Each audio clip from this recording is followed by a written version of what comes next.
بسم اللہ الرحمن الرحیم اللہم صلی علی سیدنا مولانا محمد وعلی آلہ وصحبہ وبارک وسلم وصلی علیہ۔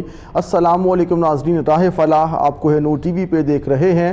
جو انسان کی زندگی گزر رہی ہے وہ مسائل کا، پرابلمز کا شکار ہوتا جا رہا ہے، اور پچھلے 2 سال جو ہمارے گزرے ہیں کرونا وائرس کی وجہ سے پوری دنیا کا نظام ہل چکا ہے۔ معاشی طور پہ بھی ابتری کا سامنا کرنا پڑا، ویسے بھی انسان ذہنی طور پہ بھی، جسمانی طور پہ بھی وہ متاثر ہوا ہے، اور نیا سال ہے اور انسان 2022 کی جو پلاننگ ہے وہ ہمیں اچھے طریقے سے کرنی چاہیے۔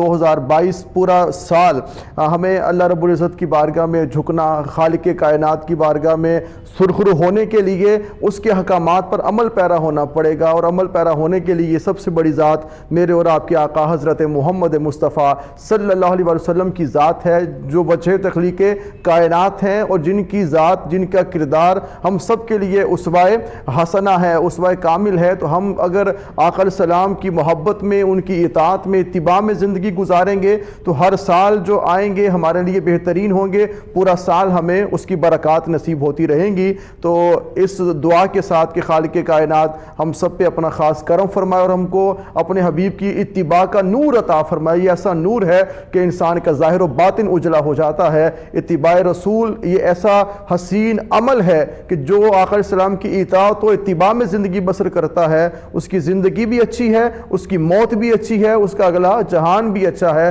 زمانے میں بھی دنیا کو جہاں بانی کے آداب سکھاتا ہے، جینے کے گر سکھاتا ہے، یہاں پہ بھی شاہی اس کا مقدر ہے، اور مال و رزق بھی اس کے نصیب میں ہے، صحت و عافیت بھی اس کا مقدر ہے۔ کس کا؟ کہ جو آقا علیہ السلام کی محبت و اطاعت میں زندگی گزارتا ہے۔ پھر اگر مشکلات، پرابلمز آتی ہیں تو وہ ان کو فیس کرتا ہے اور بڑے دل کا مظاہرہ کر کے آگے بڑھتا ہے۔ تو ایک مسلمان کو کیسی اپنی زندگی گزارنی چاہیے کہ جس میں کامیابی ہو، جس میں انعام بھی ملے، جس میں اللہ کا فضل بھی شامل رہے۔ اس حوالے سے ہم بات کریں گے۔ ہمارے ساتھ آج راہ فلاح پروگرام میں جو مہمان شخصیات موجود ہیں، ممتاز مذہبی اسکالر، عالم مبلغ اسلام، علامہ صاحبزادہ پیر عرفان الہی قادری صاحب، السلام علیکم۔ وعلیکم السلام، خوش آمدید پیر صاحب۔ بہت شکریہ۔ ان کے ساتھ موجود ہیں ممتاز مذہبی رہنما، ممتاز مذہبی اسکالر، علامہ صاحبزادہ مفتی پیر سید شہباز احمد سیفی صاحب، السلام علیکم پیر صاحب۔ جی وعلیکم السلام ورحمۃ اللہ۔ آپ کو بھی خوش آمدید کہتے ہیں۔ جزاک قبلہ فرمائیے گا کہ زندگی کامیاب سارے گزارنا چاہتے ہیں، آپ کسی سے پوچھ لیں گے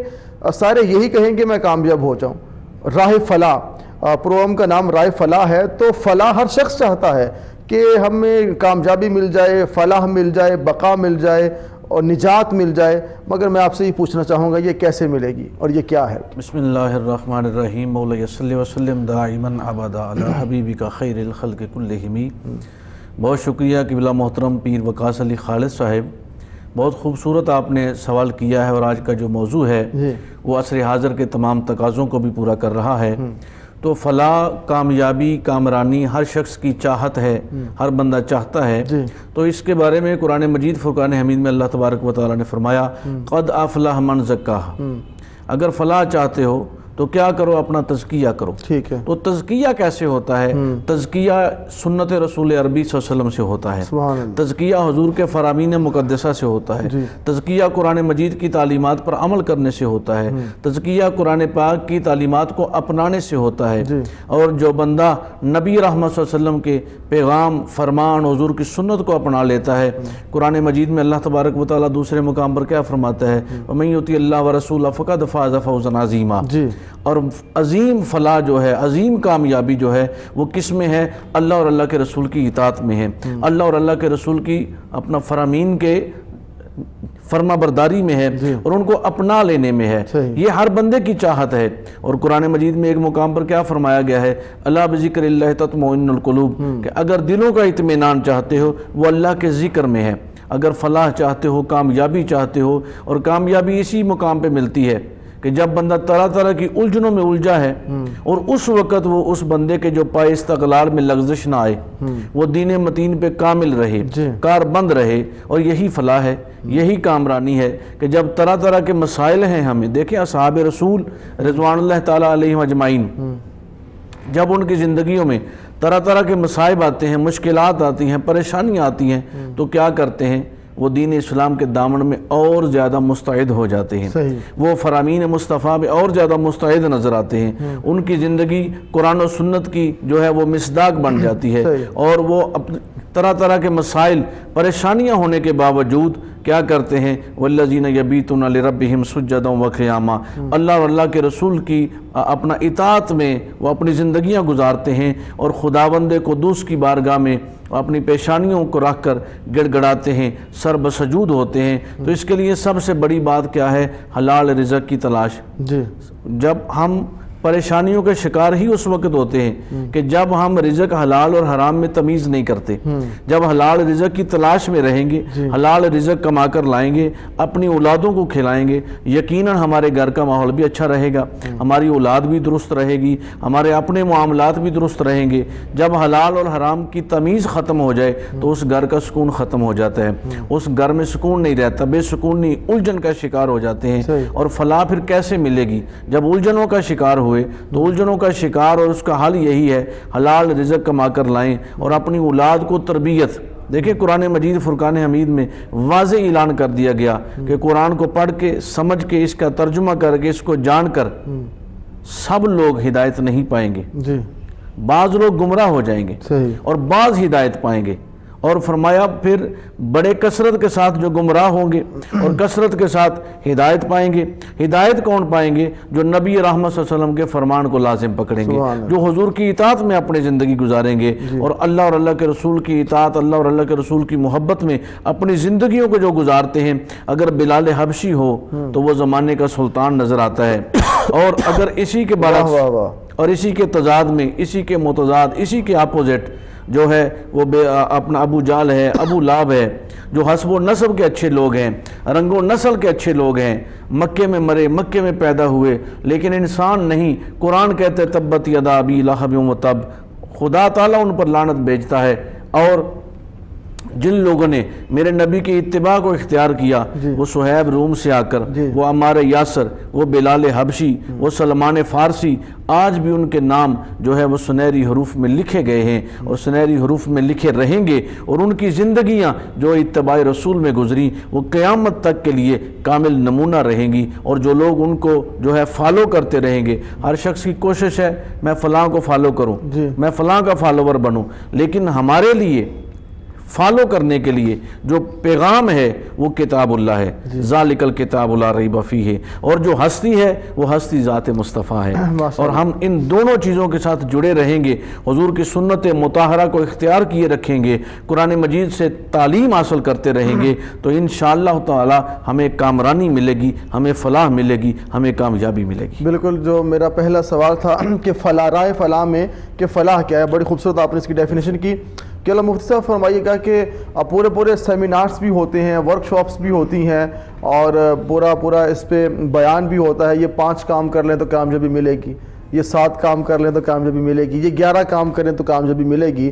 تو آپ کیا سمجھتے ہیں کہ اسلامک پوائنٹ آف ویو جو ہے، دینی پوائنٹ آف ویو سے جو کامیابی ہے، کیا دین یہی چاہتا ہے کہ آپ آخرت میں کامیاب ہوں؟ جو موٹیویشنل سپیکرز ان کی گفتگو ہوتی ہے دنیا میں پیسہ بنانے کے لیے، مال بنانے کے لیے، عزت و شہرت حاصل کرنے کے لیے، یہ کامیابی یہ ہے، دین کیا آخرت کی کامیابی کا درس دیتا ہے، یا دینی پوائنٹ آف ویو سے، اسلامک پوائنٹ آف ویو سے کامیابی دنیا کی بھی ہے اور آخرت کی بھی ہے، مگر وہ ملے گی کیسی؟ اس بارے میں آپ فرمائیے گا۔ بسم اللہ الرحمن الرحیم، اللہم صلی وسلم علی سیدنا و مولانا محمد مبارک وسلم صلی علیہ۔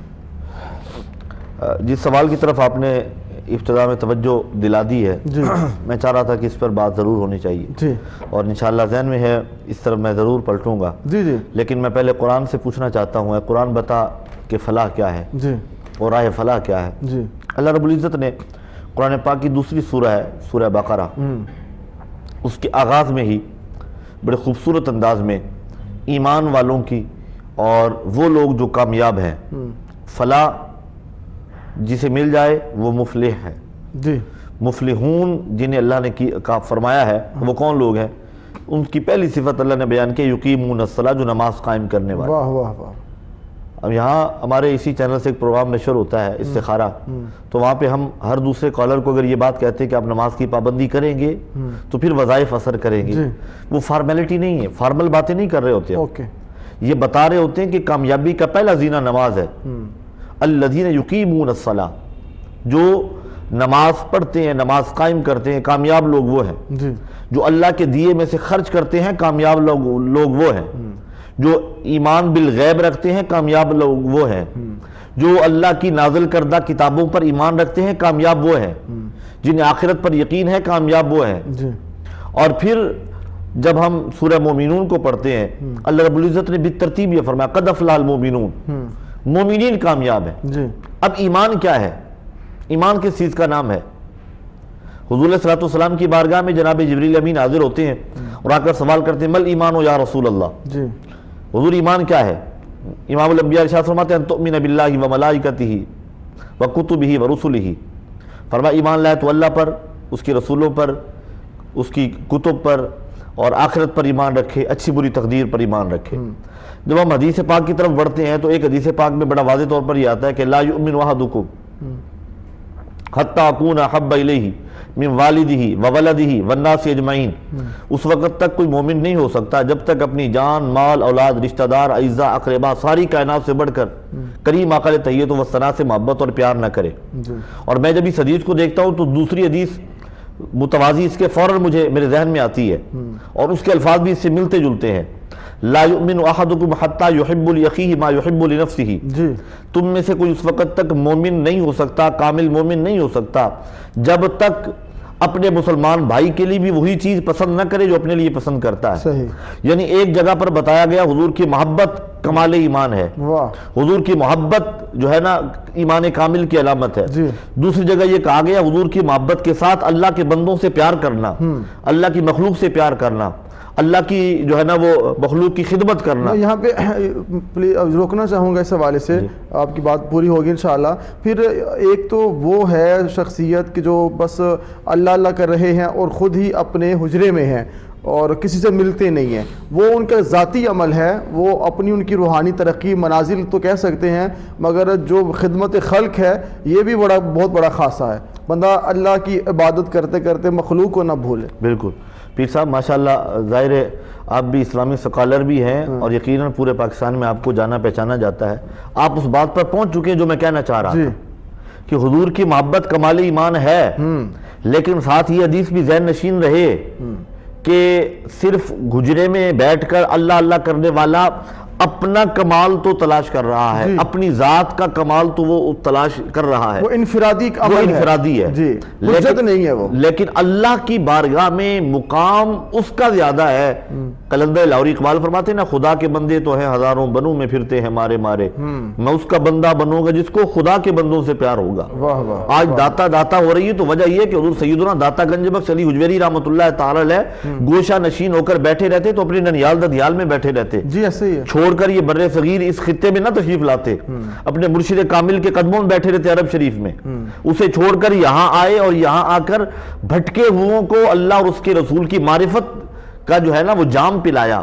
بھٹکے ہوں کو سوئے حرم اللہ اکبر سوئے حرم ہاتھ پکڑ کر لے گئے. تو آج رات کے 2 بجے آپ چلے جائیں حضور سیدی داتا گنج بخش علی حجویری رحمۃ اللہ تعالی کی بارگاہ میں تو وہاں پہ قرآن پڑھا جا رہا ہے. تو کامیاب تو وہ لوگ ہیں. جی اگر پیسے کا ہونا کامیابی ہوتی. میں نے اس لیے آج سوچا اس ٹاپک پہ بات کریں کہ راہ فلاح یہ کیا ہے اور کامیابی جو ہے اصل کامیابی کیا ہے. کامیابی کے پیچھے پورے بہت کچھ ہو رہا ہے. پورے سیمینار ہوتے ہیں اور میں سمجھتا ہوں جس نے ویوز زیادہ لینے ہوتے ہیں اور جو چاہتا ہے ذرا میں پاپولر زیادہ ہو جاؤں تو اس نے جو ہے نا وہ یہ لکھا ہوتا ہے جی پیسہ کمانے کے لیے، کامیاب ہونے کے لیے 4 کام کر لیں 5 کام کر لیں پیسہ ایسے آ جائے گا. میں سمجھتا ہوں جیسے ہماری نوجوان نسل کو، ینگ جنریشن کو یہ میسیج ہم دینا چاہ رہے ہیں کہ کامیابی اصل دولت کا آنا ہے. جی جی اگر دولت کا آنا کامیابی ہوتا تو قارون زمین میں دھنس نہ رہا ہوتا. ٹھیک ہے. اگر دولت کا ہونا کامیابی ہوتا تو ابو الحکم ابو جہل نہ ہو جاتا. جی. اگر کامیابی جو ہے وہ صرف دولت کا ہونا ہوتا تو ابو لہب کی مذمت میں قرآن کی صورت نہ نازل ہو جاتی. صحیح. پیسہ تو دولت تو ان کے پاس بھی بہت زیادہ تھا لیکن حضرت بلال حبشی رضی اللہ تعالیٰ عنہ کے پاس دولت نہیں تھی، غلام تھے. لیکن حضور کی محبت والا وہ خزانہ تھا کہ کعبے کی چھت پہ کھڑے ہو کر بھی اذان دے رہے ہیں. کیا بات ہے. حضرت بلال حبشی رضی اللہ تعالیٰ عنہ مؤذن رسول بن گئے. اس کا مطلب یہ کامیابی حضور کے دامن میں ہے, صحیح, کامیابی کریم آقا کے قدموں میں ہے, کامیابی دین اسلام میں ہے, دین کی طرف آنے میں ہے. آپ کے پاس مال آئے, اسلام مال کمانے سے منع بھی نہیں کر رہا, تجارت خوب آپ کریں, مگر فقط فوکس ہی اس پہ کر لینا اور جینا مرنا ہی وہ بنا لینا, یہ ذرا عجیب کام ہے. پیسہ تو کمانا چاہیے, وہ تو رزق کی تلاش میں تو رہتا ہے انسان, اور رہنا چاہیے. جو ہے نا دنیا تو دنیا میں رہنے کے لیے ضروری ہے, دنیا داری بھی ضروری ہے, اور تجارت بھی انبیاء کرام نے بھی کی ہے, انبیاء کا پیشہ ہے, اور مختلف پیشوں سے انبیاء کرام جو ہے نا منسلک رہے, لیکن مقصد حیات دولت کمانا کبھی مومن کا نہیں رہا. جی ایسے ہی ہے. مومن کا مقصد حیات دنیا میں آنے کے بعد پیسہ کمانا, بنگلہ بنا لینا, اچھی گاڑی رکھ لینا نہیں ہے. اس کا مقصد حیات ہے اللہ اور اس کی رسول کی رضا. وما خلقت الجن والانس الا لیعبدون فرمایا گیا ہے.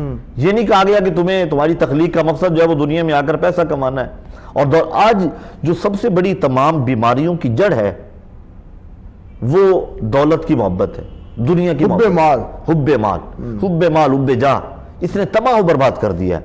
یہ صوفیاء اور درویش جو ہے یہ اللہ کے بندوں کو اللہ کے قریب کیسے لے جاتے ہیں کہ حب جال اور حب مال دل سے نکال دیتے ہیں. وہ کسی نے خوبصورت انداز میں کہا تھا نا, کانٹا میرے جگر سے ہمیں روزگار کا, یوں کھینچ لیجئے کہ جگر کو خبر نہ ہو. یعنی کیفیت ایسی ہو جائے نا, جب جس کے دل میں دنیا کی محبت ہے. وہ حضرت مولا علی شیر خدا کرم اللہ وجہ الکریم کا قول ہے, غالباً کہیں پڑھا تھا, بحوالہ ذہن میں نہیں ہے کیونکہ علماء کی مجلس ہے نا, تو میں نے کہا عرض کر دوں, کہیں آپ نے یہ بات بڑی خوبصورت انداز میں یہ فرمائی ہے, فرمایا دنیا اور دین یہ سوکنے آپس میں, اور سوکنے ایک جگہ پہ اکٹھی نہیں رہ سکتی. جب دین آتا ہے تو دنیا نہیں رہتی, دنیا آ جائے تو دین نہیں رہتا. اور جن کے پاس دونوں ٹکی رہے وہ یا امام اعظم ابو حنیفہ ہوتے ہیں یا حضور سیدنا جو ہے نا وہ غوث پاک ہوتے ہیں, غوث اعظم رضی اللہ تعالیٰ عنہ ہوتے ہیں. ماشاءاللہ. کیونکہ ان دونوں کو بیلنس رکھ لینا, دین اور دنیا کو, دنیا ہو اور اس کی محبت دل میں نہ آئے. فرمایا دنیا میں رہنا تو ایسے رہو جیسے کشتی پانی میں رہتی ہے. اب کشتی کے اندر پانی آ جائے تو پانی جو ہے نا وہ کشتی غرق ہو جائے گی, اور پانی کے اوپر تیرتی رہے, پانی کے اندر منزل تک چلی جائے گی. لیکن پانی میں رہنا بھی ضروری ہے, اور پانی کو اپنے اندر بھی نہیں آنے دینا. اسی طرح دنیا میں رہنا بھی ضروری ہے, دنیا اندر بھی نہیں آنے دینا, لیکن اپنے دل میں اسے جگہ نہیں دینا. ناظرین, اس لیے آج ہماری جو گفتگو کا جو مقصد ہے وہ یہی کہ فلاح جو ہے ایک مسلمان کی زندگی اور ایک عام جو ایک شخص ہے اس کی زندگی میں فرق ہونا چاہیے. کہ کیا فرمائیں گے آپ, جو اصل جو کامیابی ہے وہ قرآن اور صاحب قرآن کے ساتھ جڑنے میں ہے. وہ بات آگے انشاءاللہ ضرور بڑھے گی. میں اسی چیز کو تھوڑا مزید آگے بڑھانا چاہوں گا کہ ربنا آتینا فی الدنیا حسنہ وفی الآخرۃ حسنہ وقنا عذاب النار. یہ دعا ہمیں بتائی گئی, یہ دعا ہمیں سکھائی گئی کہ دنیا بھی بہتر مانگو اور آخرت بھی بہتر مانگو. کچھ لوگوں نے کہا کہ دنیا سب کچھ ہے, کچھ نے کہا پھر آخرت سب کچھ ہے, تو انہوں نے دنیا سے منہ موڑا, کچھ نے جناب آخرت سے منہ موڑا. لیکن بیچ کا اعتدال کا درمیانی رستہ جو ہے وہ کیا ہے؟ اللہ رب العزت نے اسی طرف اسی لیے اشارہ فرمایا نا کہ جو دنیا مانگنے والے وہ صرف دنیا پہ نہ رہیں, اور جو آخرت کا سوال کرنے والے وہ صرف آخرت پہ نہ رہیں. حدیث مبارکہ سرکار دو عالم صلی اللہ علیہ وسلم نے ارشاد فرمایا خود تو دنیا میں رہو, جیسا مفتی صاحب فرما رہے تھے. حدیث پاک بھی ہے کہ خود تو دنیا میں رہو, خود میں دنیا نہ رکھو. یعنی تمہارے پاس مال ہو, جاہ ہو, حشمت ہو, سب کچھ ہو, لیکن اس کے باوجود تمہارے پاس متکبر نہ تم بنو, تم اتراؤ نہ, اللہ کے دیے ہوئے پر شکر ادا کرو. اور سرکار نے کیا فرمایا, کتنا خوبصورت اپنا حدیث مبارکہ ہے, قول رسول ہے. حضور فرماتے ہیں کہ 5 چیزوں سے پہلے 5 چیزوں کو غنیمت سمجھو. اس میں کیا فرمایا گیا ہے کہ تنگ دستی سے پہلے خوشحالی کو غنیمت سمجھو. یہ دنیا اور آخرت دونوں چیزوں کی عکاسی کر رہی ہے. تنگ دستی سے پہلے خوشحالی کو غنیمت سمجھو کہ اللہ نے تمہیں مال عطا فرمایا, تمہیں خوشحالی دی ہے, اس وقت سے ڈرو کہ جب تمہارے پاس مال نہ رہے گا. اور ایک حدیث مبارکہ میں یہ بھی آتا ہے, سرکار فرماتے ہیں کہ حشر کے میدان میں انسان اس وقت تک اللہ کی بارگاہ میں کھڑا رہے گا جب تک کہ یہ نہ بتا دے کہ جو مجھے مال ملا تھا وہ کہاں خرچ کیا ہے, اس کو صرف کیسے کیا ہے. اب اس حدیث مبارکہ پہ آتے ہیں, سرکار فرماتے ہیں کہ جب خدا تعالیٰ نے تمہیں مال عطا فرمایا ہے اس کو اس طریقے سے صرف کرو, اور اس وقت سے ڈرو جب تمہارے پاس مال نہ ہوگا. دوسرا کیا فرمایا گیا کہ فراغت سے قبل مشغولیت سے قبل، مصروفیت سے قبل فراغت کو غنیمت سمجھو۔ تمہارے پاس فراغت ہے، وقت ہے، اس کو اللہ کی یاد میں لگا دو، اس کو آتی اللہ واتی اور رسول پر فرصت صرف کے کرو۔ جو لمحات زندگی میں میسر آتے ہیں بالکل، یہ عام نہیں ہے، عام نہیں ہے، اور ان کو غنیمت سمجھنا چاہیے۔ بالکل، بہت اس لیے بہت بڑی بات کی طرف یہ اشارہ ہے کہ فرصت کے لمحات ہم سمجھتے ہیں کہ اب کچھ بھی نہیں کرنا، کیونکہ وہ لمحات قدر کرنے والے خاموش بیٹھے ہیں، گپ شپ لگا رہے ہیں، کسی طرح سے وقت ہم ضائع کر رہے ہیں، لیکن اس وقت کو اللہ کے ذکر کی طرف لے کر آؤ، اور اس وقت سے بچو کہ جب تمہیں کوئی مشکل بن جائے، پریشانی بن جائے، اپنا یہ الجھن آ جائے، مصروفیت آ جائے، پھر تم یہ عبادت نہ کر سکو، یہ ریاضت نہ کر سکو، تو اس وقت کو غنیمت جانو۔ تیسرا آپ فرماتے ہیں کہ بڑھاپے سے پہلے جوانی کو غنیمت سمجھو۔ خدا نے جوانی دی ہے، جو تمہارے اعضاء سڈول ہیں، عبادت کر سکتے ہو، اس وقت پہ نہ چلے جاؤ، بڑھاپے پہ چلے جاؤ کہ تم اپنا بیٹھ کر نماز بھی نہ پڑھ سکو، کھڑے ہو کر رکوع و سجود اپنا تم ادا کر سکو، قیام نہ کر سکو۔ فرمایا اس وقت سے ڈرو۔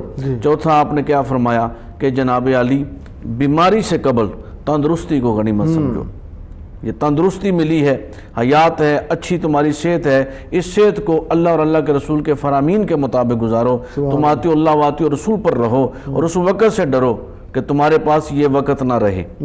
اور پھر آخر پہ آپ کیا فرماتے ہیں؟ موت سے پہلے اس زندگی کو غنیمت جانو۔ یہ ہے ربنا آتنا فی الدنیا، یعنی یہ دنیا تمہیں ملی ہے، زندگی ملی ہے، اس وقت کو غنیمت سمجھو، اور اس وقت کو ایسے کاموں پہ صرف کرو کہ ایک ایسا وقت آنے والا ہے کہ تمہارے اعضائے بدنیاں بھی تمہارے خلاف جو ہے شہادتیں دیں گے، گواہیاں دیں گے۔ تو سرکار فرماتے ہیں ان کے ساتھ یہ ہاتھ ہیں، یہ قدم ہیں، یہ تمہارے خیالات ہیں، یہ تمہاری آنکھیں ہیں، تمہارے کان ہیں، تمہاری زبان ہے، اس کو ایسے معاملات میں صرف کرو کہ روز محشر جب یہ گواہی کے لیے آئیں تو یہ کہیں کہ اے میرے مالک، یہ قدم بولیں کہ ہمارے ساتھ چل کے مسجد میں جاتا رہا، یہ ہاتھ بولے کہ ہمارے ساتھ یہ صدقات و خیرات کرتا رہا، ہماری زبان بولے کہ قرآن کی تلاوت کرتا رہا، اور یہ بندہ نیکی کا حکم دیتا رہا اور لوگوں کو برائی سے منع کرتا رہا، ہماری آنکھیں گواہی دیں کہ یہ بندہ ہم سے جو ہے وہ قرآن کی زیارت کرتا رہا اور یہ اچھے لوگوں صالحین کی زیارت کرتا رہا، یہ کان گواہی دیں کہ ہمارے ساتھ یہ لغویات نہیں سنا کرتا تھا بلکہ قرآن کی تلاوت سنا کرتا تھا، مصطفیٰ جان رحمت کے فرامین سنا کرتا تھا۔ اور یہ تمام چیزیں وہ ہیں جو ہماری زندگی میں شامل ہو جائیں، ہماری زندگی حسین بن جائے، ہماری زندگی سنور جائے، اور یقیناً زندگی کو سنوارنے کا واحد ایک ہی طریقہ ہے، وہ اتباع رسول ہے، اور جس کی زندگی سنور جاتی ہے اس کی آخرت بھی سنور جاتی ہے۔ سرکار کی حدیث ہے جو جیسے زندہ رہے گا ویسے ہی اس کو موت آئے گی، اور جیسے مرے گا ویسے ہی قبروں سے اٹھے گا، ویسے ہی اس کا حشر ہوگا۔ اور زندگی گزری حضور نبی رحمت صلی اللہ علیہ وآلہ وسلم کی غلامی کے اندر، حضور کی اتباع کے اندر، حضور کے ساتھ محبت کے اندر، اور جب موت آئے گی تو یقیناً سرکار کی محبت میں ہی ہوگی، اور قبر و حشر بھی حضور کی محبت اور غلامی میں رہے گا۔ اور یہی زندگی کو سنوارنے کا طریقہ ہے کہ ہماری زندگی میں فلاح و کامرانی یہی ہے کہ ہماری زندگی میں جو ہے وہ اسوہ رسول شامل ہو جائے، وہ اصحاب رسول کی محبت شامل ہو جائے، اصحاب رسول کا طریقہ کار شامل ہو جائے، وہ اہل بیت اطہار کی تعلیمات شامل ہو جائیں، صالحین کی تربیت شامل ہو جائے، ان کی صحبت نصیب ہو جائے، اور پھر کیا ہوگا کہ ہماری زندگی بھی سنور جائے گی، دنیا بھی سنور جائے گی، اور ہماری آخرت بھی سنور جائے گی۔ بالکل ناظرین، بڑی اہم بات ہے کہ دنیا بھی سنورے، آخرت بھی سنورے۔ مزہ تب ہے یہ نہیں کہ فقط دنیا میں رہیں اور دنیا بھی دل میں رہے اور آخرت بھول جائیں، قبر بھول جائیں۔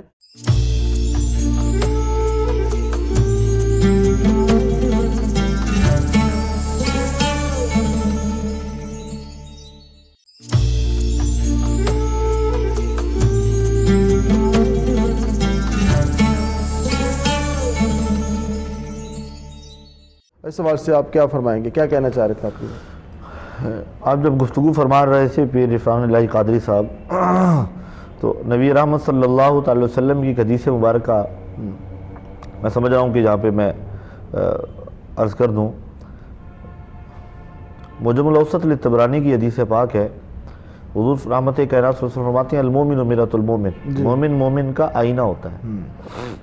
یہ بڑی خوبصورت تشبیہ میرے حضور نے دی ہے، سبحان اللہ، اور اس سے تشبیہ بلیغ کہا جاتا ہے۔ جی، اتنی خوبصورت تشبیہ، ادات تشبیہ بھی نہیں ہے، وجہ شبہ بھی نہیں ہے، اس کے باوجود جو ہے نا وہ ایک مکمل بات ہے کہ مومن مومن کا آئینہ ہے۔ اب آئینہ سچا ہوتا ہے، جھوٹ نہیں بولتا. جی آپ آئینے کے سامنے کھڑے ہوں گے تو وہ دکھائے گا جو کچھ ہے. جی اب آئینے میں ایک خوبی یہ ہے کہ جب آپ اس سے مخاطب ہوتے ہیں تبھی وہ آپ سے مخاطب ہوتا ہے. آپ ہٹ جاتے ہیں تو وہ بھی آپ سے مخاطب نہیں رہتا. جی اب مومن میں ایسی صفت ہونی چاہیے کہ اپنے مسلمان بھائی کے ساتھ جب وہ اسے مخاطب کرے، کوئی بات اس کے بارے میں کرنی ہے تبھی کرے، بلا وجہ کوئی بات. اب آئینے کے سامنے آپ کھڑے ہو جائیں تو جتنی دیر آپ اس کے سامنے ہیں وہ تب تک آپ کی کمیاں، کوتاہیاں، اچھائیاں دونوں بیان کرے گا. جی اور مومن میں یہ صفت ہونی چاہیے کہ اپنے مومن بھائی کے بارے میں جب تبصرہ کرے، اظہار خیال کرے تو خوبیاں اور خامیاں دونوں کو بیان کرے. جی اور خامی اس انداز میں بیان کرے کہ تاکہ وہ یوں سمجھے کہ مجھ میں ہے. جی یعنی آئینے کے سامنے جب بندہ کھڑا ہوتا ہے تو اپنے منہ پہ ہاتھ پھیرتا ہے اور آئینہ بتاتا ہے کہ نہیں ٹھیک ہے جی، کلیئر ہے. یعنی اس کمی کو اپنی کمی سمجھے گا تو پھر جب اسے زائل کرنے کی کوشش کرے گا اس میں اس کی توہین نہیں ہوگی، اس کی تنقیص نہیں ہوگی، اسے تکلیف نہیں پہنچے گی. آئینے میں خوبی یہ ہوتی ہے کہ وہ پیٹھ پیچھے نہیں بات کرتا. جی واہ واہ واہ. مومن کی خوبی یہ ہونی چاہیے پیٹھ پیچھے نہ کرے. آپ جب سامنے آ گئے تو جو سامنے ہے وہی ہے، جو ہے وہ ہے اور وہ واضح ہے اور واضح ہے، ڈھکا چھپا بھی نہیں. ڈھکا چھپا نہیں ہے. جی. اب جب آپ چلے گئے آئینے کے سامنے سے ہٹ گئے تو بات ختم ہے. جی اب وہ دوسرے آنے والے کو نہیں بتائے گا آئینہ کہ میرے اندر ابھی فلاں نے چہرہ دیکھا ایسا تھا، نہیں رکھتا، وہ بالکل کلیئر ہوتا ہے. جی. دوسرا تو بالکل ویسے اس کے سامنے واضح ہے. مومن کا یہ ہو کہ اگر کسی کی کمی کو بیان کرنا اس کے سامنے بیان کرے، پیٹھ پیچھے اس کی برائی نہ کرے. یہ کرے گا تو غیبت ہے. صحیح. اور صحیح طرح اب دیکھیں آپ آئینے کے سامنے کھڑے ہوتے ہیں، اب چہرے پر اگر 2 داغ ہے تو 2 دکھائے گا، 4 نہیں دکھائے گا. اور 2 کا 1 بھی نہیں کر دے گا. جی. 2 ہیں تو 2 ہی دکھائے گا. مومن کو بھی یہی رویہ رکھنا چاہیے اپنے مومن بھائی کے ساتھ کہ اس کی برائی اگر کوئی دیکھے تو اس کو بڑھا چڑھا کے نہ بیان کرے، اپنی طرف سے اس میں جو ہے نا وہ اضافہ نہ کر دے. یہ وہ اعلیٰ اخلاقی اقدار ہیں. جب کوئی بندہ ان کو اپنا لے گا تو وہ کامیاب ترین بندہ ہوگا دنیا کا. اسے کہیں ناکامی کا سامنا نہیں کرنا پڑے گا، وہ کہیں شرمندہ نہیں ہوگا، کبھی معاشرے میں اسے سبکی کا جو ہے نا وہ سامنا نہیں کرنا پڑے گا. اور دوسری بات یہ ہے کہ مومن کی جہاں صفات بیان کی گئی ہیں، کامیاب مومن کی، بندہ مومن وہ جو کامیاب ہے. اب کامیاب مومن کی صفات میں یہ کہ والذین هم عن اللغو معرضون، وہ لغو چیزوں سے منہ موڑتا ہے.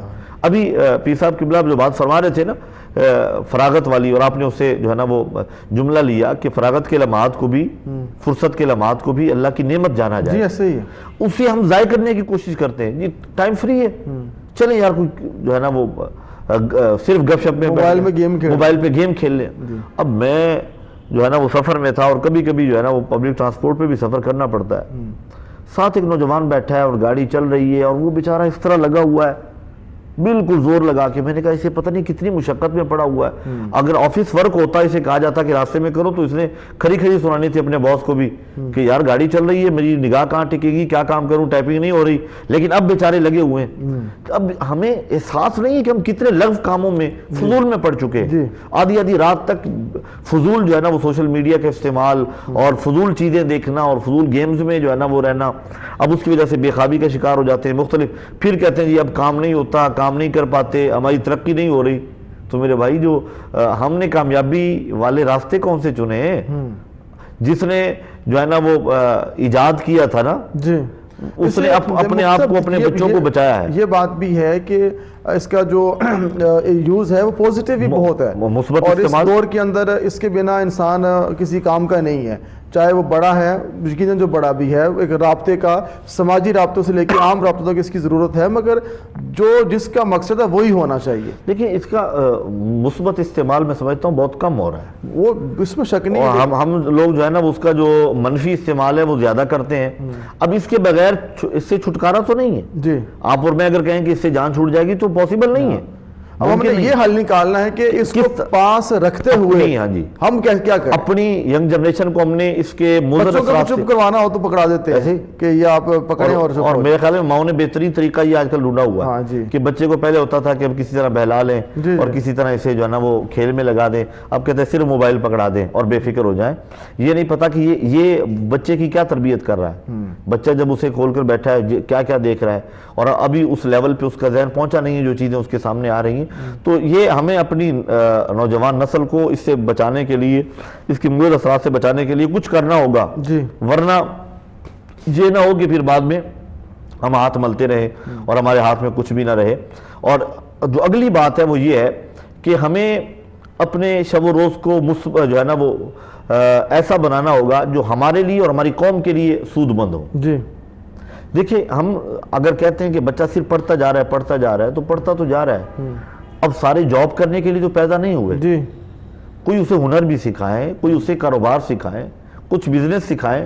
بڑے بڑے جو ہے نا وہ مالدار لوگ لاکھوں روپے لگا کے کہتے ہیں جی ہم رشوت دے لیں گے بچہ کہ ہمارا نوکری پہ لگ جائے۔ جی ایسے ہی۔ اب یہ نہیں سوچتے کہ جو پیسے ہم رشوت پہ دے رہے ہیں وہ کسی کاروبار میں انویسٹ کریں، کاروبار سکھائیں بچے کو، اور وہ تجارت کرے جس میں برکت بھی ہے، نو اس سے رزق جو ہے وہ تجارت میں ہے۔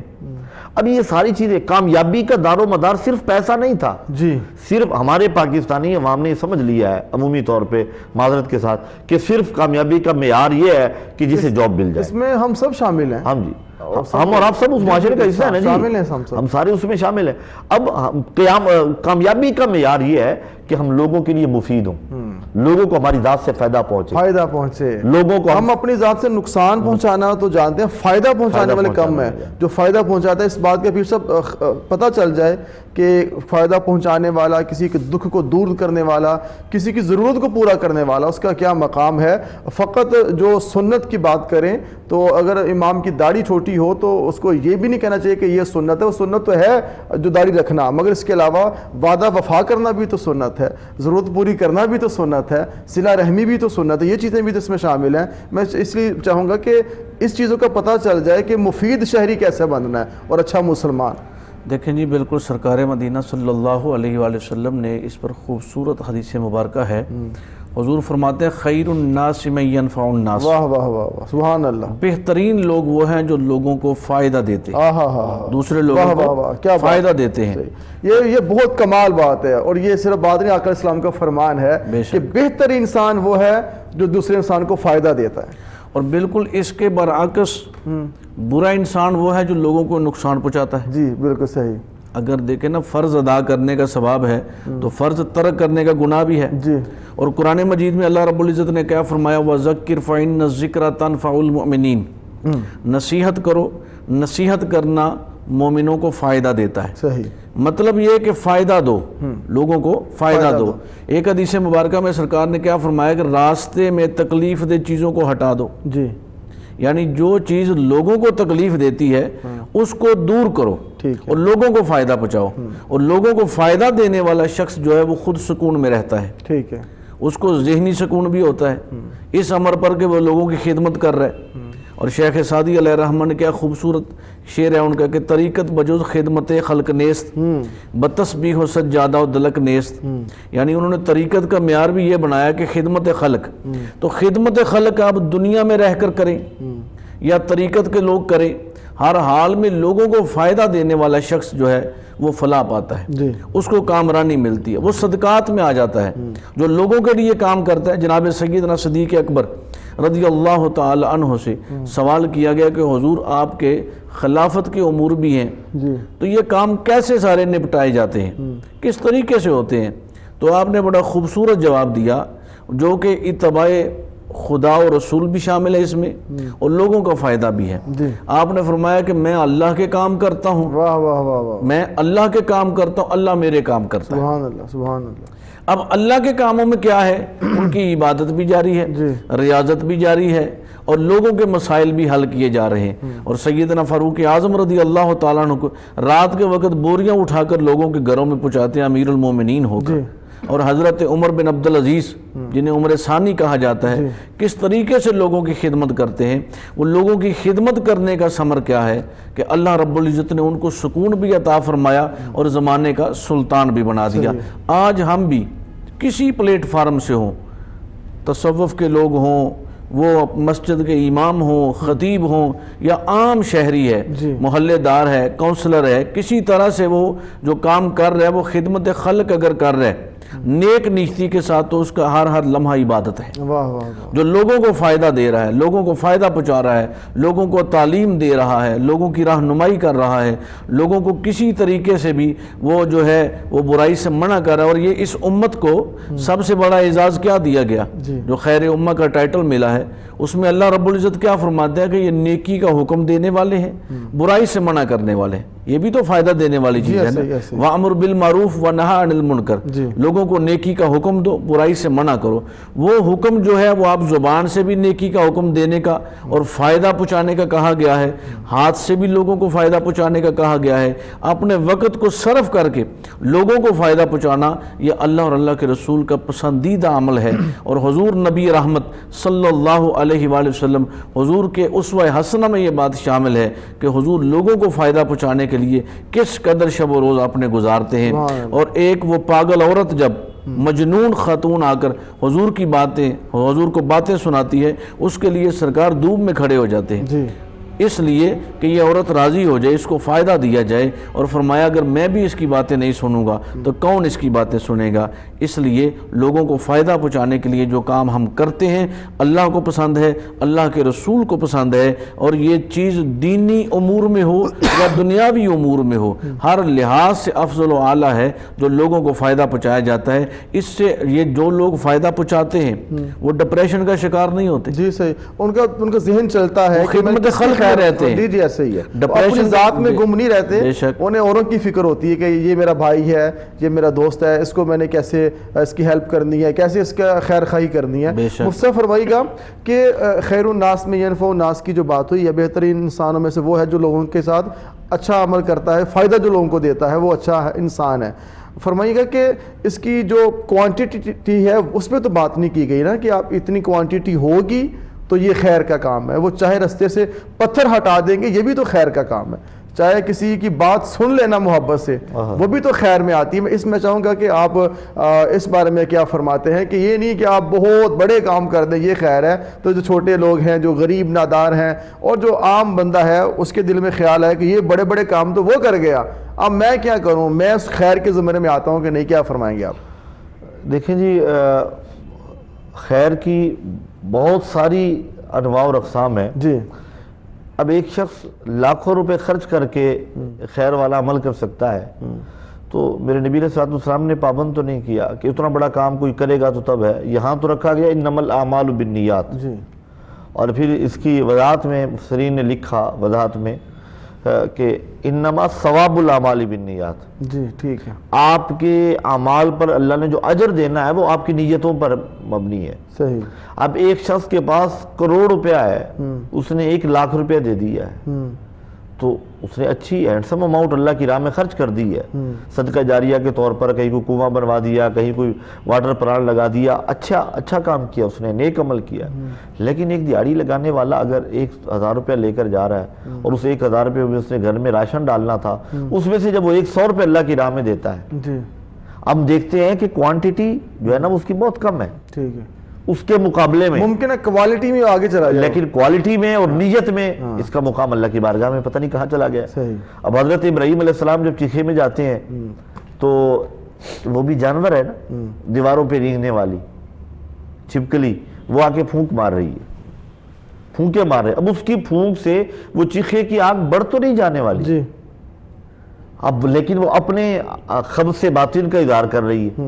ایک پرندہ ہے، اسے پتہ ہے کہ میں پانی لے کر جاؤں گا بجھ نہیں جائے گا، لیکن وہ جاتا ہے کہ پانی کہیں سے ڈھونڈتا ہے، چونچ میں لیتا ہے، اسے لا کر دور سے آ کے اسے ڈالتا ہے، اب ایک قطرہ پتہ نہیں وہاں تک چیخے تک پہنچ بھی پاتا ہے کہ نہیں پاتا، لیکن وہ محبت کرنے والوں میں شمار ہو گیا، وہ پھونکے دے کے نفرت کرنے والوں میں شمار ہو گیا۔ اسی طرح ہم یہ دیکھیں کہ ہم نے جو خیر کا عمل کرنا وہ کتنا بڑا ہے، آپ کسی کا کام نہیں کر سکتے، آپ کے بس میں نہیں ہے، تو کم از کم دلاسا تو دے سکتے، جی ایسے ہی اسے اچھا مشورہ تو دے سکتے۔ ہم نے تو دلاسا دینا بھی مفتی صاحب چھوڑ دیا ہے۔ اچھا، اس کے بعد اچھے بڑے بڑے لوگ ہوتے ہیں، بات سن کے وہ ایسا حل نکالیں گے جو ٹوٹل نیگیٹو ہوگا، اگلا بندہ مزید پریشان ہو جاتا ہے۔ اچھا، اس کے بعد اگر کچھ نہیں کر سکتے تو میرے نبی رحمت صلی اللہ علیہ وسلم فرمایا کہ آپ مسکرا دیں گے بھی تو صدقہ ہے۔ سبحان اللہ، سبحان اللہ۔ ہم تو منہ بسور لیتے ہیں، ہماری پیشانی پہ شکنیں آ جاتی ہیں۔ اگر کوئی بندہ آپ کے پاس آتا ہے جی میرا یہ کام کر دیں، تو یہ اللہ کی رحمت نہیں ہے کہ کوئی آپ کے پاس کسی اپنی مشکل کے حل کے لیے آیا ہے، جی جی، آپ اس کی مشکل حل نہیں کر سکتے، کوشش تو کر سکتے، اور اپنی کوشش کو جب آپ اس کا اظہار کریں گے، اس کے دل سے جو دعائیں نکلیں گی نا وہ حقیقی دعائیں ہوں گی، اور اس سے اللہ راضی ہوگا۔ اللہ کے جو نیک بندے ہیں انہوں نے اللہ کی مخلوق کی خدمت ہی کی ہے تو اللہ کے دوست بن گئے۔ کیا بات ہے۔ ہم بھی اگر چاہتے ہیں کہ ہم اللہ سے راضی ہو جائیں اور اللہ ہم سے راضی ہو جائے تو وہ ایک ہی طریقہ ہے، ہم اللہ کے احکامات پر عمل کر لیں اور اللہ کے دیے پر صبر کر لیں، واہ، یقیناً اللہ ہم سے راضی ہو جائے گا۔ ہم دیے پہ شکر بھی کر لیں، ہاں جی، شکر جو اللہ نے دے دیا اس پر شکر بھی کریں، یقیناً جب اللہ کے دیے پر شکر نہیں کریں گے تو پھر بھی بے یقینی اور بے سکونی اور بے اطمینانی والی کیفیت میں رہیں گے، اور جب شکر کریں گے تو قرآن کا وعدہ لئن شکرتم لازیدنکم، اور ملے گا، اس میں مزید جو ہے نا وہ اضافہ ہوتا جائے گا مسلسل۔ دیکھیں عام سی ایک مثال ہے، آپ تشریف لائیں اور کھانا آپ کے سامنے رکھوں اور آپ کہیں جی یہ فلاں چیز آپ نے بہت اچھی بنائی ہے، تو میں کہوں گا نہیں جی اور لے کر آؤں، بچوں کو کہوں گا نہیں جی اور لے کر آئیں، یہ علامہ صاحب کو چیز پسند آئی ہے۔ دنیا میں ہمیں پتہ ہے کہ کسی کو جب کوئی شے پسند آئے تو اس نعمت میں اضافہ کرنا ہوتا ہے، تو میرا رب جو رب العالمین ہے واہ واہ، وہ اس کا جب شکر ادا کریں گے یقیناً اس میں اضافہ ہوگا۔ ہم آج کے دور میں ان دو چیزوں کا فقدان ہے ہم میں، ایک صبر کا اور دوسرا شکر کا۔ جب یہ دونوں چیزیں آ جائیں گی اور ایک لیول میں آ جائیں گی تو انشاءاللہ کامیابی قدم چومیں گی۔ اور بار دیگر میں یہ کہوں گا کہ کامیابی پیسے کے آنے کا نام نہیں ہے، اونچے بنگلوں کا نام کامیابی نہیں ہے۔ اور ایک اور بات ہے، ہمارے کالر اکثر جب کال کرتے ہیں نا اپنے مسائل، اور پیر صاحب کے پاس بھی آستانے پہ آتے ہوں گے، ہمارے پاس بھی آتے ہیں، تو وہ کہتے ہیں کہ جی ہم نماز پڑھتے ہیں، ہم روزے بھی رکھتے ہیں، ہم نیک اعمال بھی کرتے ہیں، اللہ کی راہ میں خرچ بھی کرتے ہیں، پھر بھی مصیبتیں آتی ہیں۔ تو اس کے بعد میں اکثر یہ کہا کرتا ہوں اور یہ سمجھانے کے لیے ہے کہ مال کی فراوانی اللہ کی رضا کی علامت نہیں ہے، ٹھیک ہے، دولت کی فراوانی اللہ کی رضا کی علامت نہیں ہے، اس کا ہونا بھی آزمائش ہے مفتی صاحب، اور نہ ہونا بھی آزمائش ہے، دونوں چیزیں۔ اور ایک بندہ جس کی بیلنس لائف سب سے بڑی سکسیسفل لائف وہی ہے، جس کے پاس کمی ہے تو وہ یہ نہ سمجھے کہ اللہ مجھ سے ناراض ہے۔ مال و دولت کی کمی کا ہونا بھی ناراضگی کی علامت نہیں ہے، اور اس کی کثرت ہونا بھی، کثرت کا ہونا بھی رضا کی علامت نہیں ہے، فضل کی علامت نہیں ہے، دونوں آزمائش میں ہے، دونوں آزمائش میں۔ تو اگر بین بین معاملہ ہو، درمیانی اعتدال والی راہ ہو کہ دو وقت کا کھانا بھی مل جائے، سر پہ قرض بھی نہ ہو، تقاضا کرنے والے بھی نہ ہو، اور اتنا زیادہ بھی نہ ہو کہ یہ پریشانی ہو کہ کہیں چوری نہ ہو جائے، کوئی اٹھا کر نہ لے جائے، کوئی فراڈ نہ ہو جائے، تو جب یہ بین بین ہوگا تو زندگی میں سکون ہوگا۔ میں ایک سادہ سی مثال ہے، پیر صاحب کے حضرت طبع کے لیے بھی ہوگی۔ وہ گاؤں میں ایک عام سا آدمی تھا اور وہ کسی درخت کے چھاؤں میں بیٹھ کر جو ہے نا وہ لوگوں کے جوتے سلائی کرتا تھا، اس کے پاس کچھ نہیں ہوتا تھا، وہیں پہ بیٹھا رہتا تھا، اور لوگ اسے کہتے تھے تو کی کمایا ہے، نہ گھر بنایا تو نے، نہ اپنا کوئی خاص بستر ہے، جو چادر نیچے بچھاتا ہے رات کو وہی نیچے ہوتی ہے، اوپر ایک چادر لیتا ہے، سر کے نیچے وہ سامان رکھتا ہے جو سلائی والا ہے اور سو جاتا ہے اسی درخت کے سائے میں، نہ تیرے بچے ہیں، نہ تیرا کوئی آگے ہے، نہ کوئی پیچھے ہے۔ کہتے سیلاب آ گیا، جب سیلاب آیا نا تو جس کی بھینسیں تھی وہ بھینسیں سنبھال رہا ہے، جس کا سامان بہت زیادہ تھا اسے سنبھال رہا ہے، جس کی چھت گر رہی ہے وہ کہتا ہے جی اسے بھی گڈ پہ لاد لوں اور اسے بھی لے جاؤں ساتھ، لوہا کہیں کام آ جائے گا۔ اب وہ جو ہے اپنی وہ سامان سمیٹ کے نا چادر میں باندھ کے اپنے سر پہ رکھ کے نا درخت پہ چڑھ گیا اور اوپر چڑھ کے کہہ رہا تھا غریب ہون دی چست آج جائیے۔ صحیح ہے۔ اب اس کے اس جملے میں میں سمجھتا ہوں کہ اس نے جو ہے نا وہ ایک پوری ہماری لائف کو جو ہے نا وہ بند کر کے رکھ دیا کہ آج جس کی جتنے زیادہ جھمیلے ہیں حشر کے میدان میں حساب بھی اتنا لمبا چوڑا ہونا ہے، اور جس کا یہ ہے کہ بس کھایا پیا اور گزارا کیا زندگی کا، اس کا وہاں بھی حساب و کتاب جلدی ہوگا اور اللہ کی بارگاہ میں وہ کامیاب شاید شمار ہو جائے۔ تو ہمیں کامیابی کا معیار کبھی دولت کو اور دنیا داری کو نہ سمجھنا چاہیے، کامیابی اللہ کی رضا میں ہے، اللہ کی اور اس کے رسول کی اتباع میں۔ جی قبلہ آخر میں کیا پیغام دیں گے آپ آج کے پروگرام کے حوالے سے؟ جی بالکل یہی ہے کہ ہمارا جو پروگرام راہ فلاح ہے اور ہم نے آج اس پہ گفتگو کی ہے کہ ہم کامیاب کیسے ہوں گے، کامران کیسے ہوں گے۔ تو کامیابی اور کامرانی کا ایک ہی زینہ ہے اللہ اور اللہ کے رسول کے ساتھ پیار، اور اللہ اور اللہ کے رسول کے فرامین کے مطابق اپنی زندگیوں کو گزار لینا۔ جی ایسے ہی موسیٰ علیہ السلام کا دور میں ایک شخص تھا، تو خلاق عالم نے فرمایا پیارے موسیٰ فلاں پہاڑ کی غار کے اندر ایک شخص